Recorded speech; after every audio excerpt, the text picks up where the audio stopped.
The last time we spoke about the spiritual body parts and the capacities and the faculties Allah subhanahu wa ta'ala gave us. This is related to Surah where Allah subhanahu wa ta'ala says, بعد أعوذ بالله السميع العليم من الشيطان الرجيم بسم الله الرحمن الرحيم والتين والزيتون وطور سينين وهذا البلد الأمين لقد خلقنا الإنسان في أحسن تقويم. And we created the human being in the best of fashions. And we've been talking about that for the past 2-3 sessions. ثم رددناه أسفل سافلين. And then we returned him, we lowered him to the lowest of the low. We spoke about how we have an earthly component to us and then a heavenly component to us. A animalistic component, a lower self, and a spiritual component, the higher self, right? And we spoke about two key faculties Allah subhanahu wa ta'ala gave us. One is the power of comprehension, aql and lub. We talked about higher intellect. And Allah subhanahu wa ta'ala gave us sam' and basar and fu'ad, right? The hearing, the sight, the insight, right?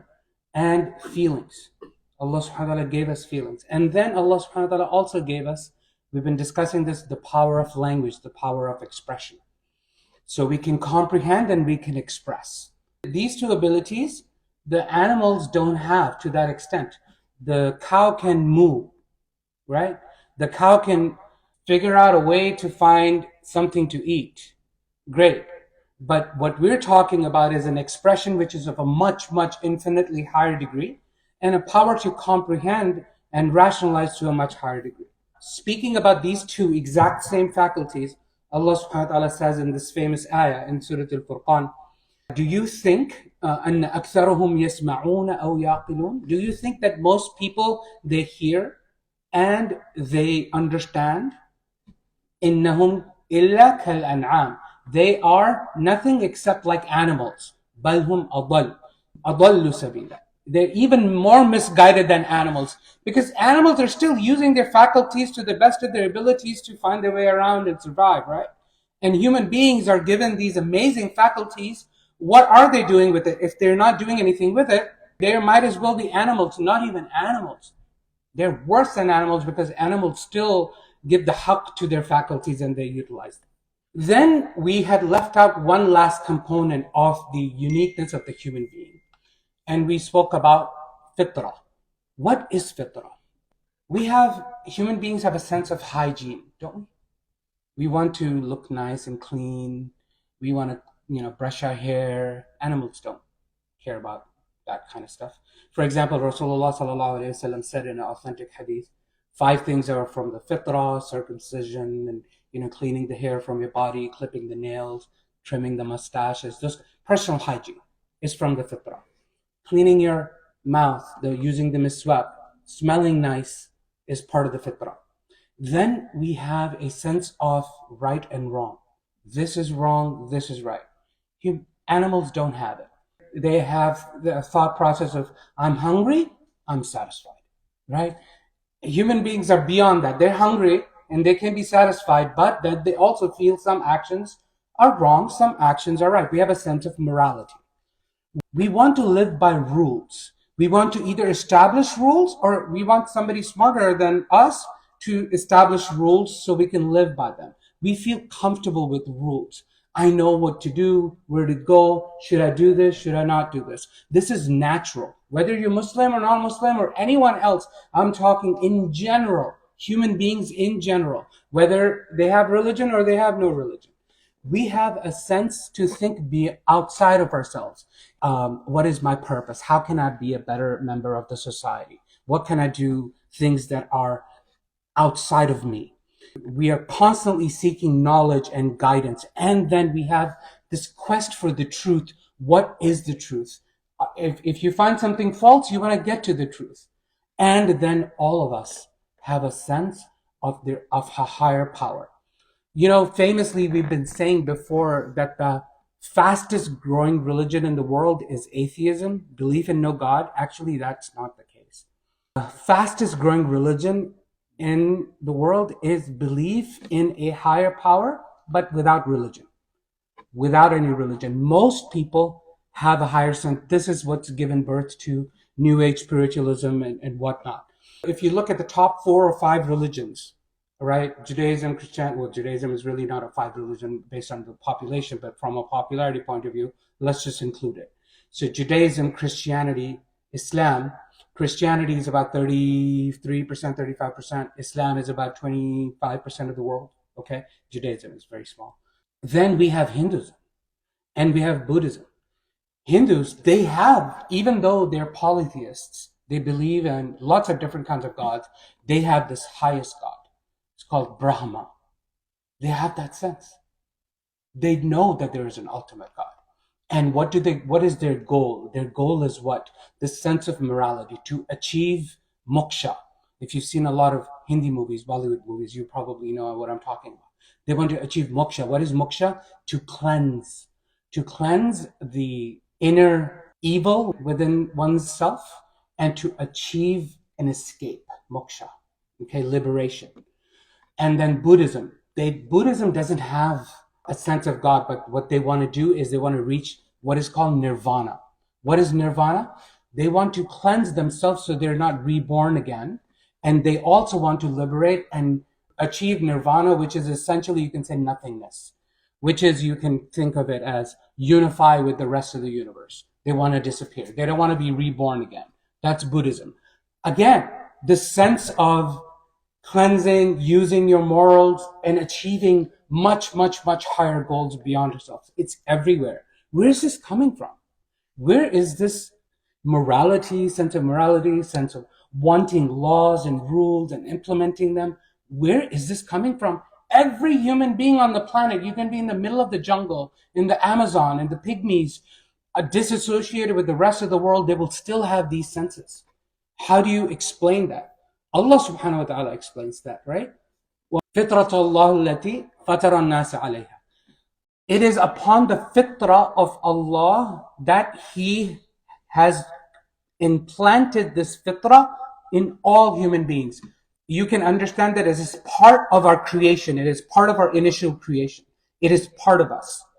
And also, you must have heard the famous hadith where Rasulullah sallallahu alaihi wasallam said that every child is born upon the fitrah, and it is that their parents, they either make them Christians or Jews or Majus or whatever.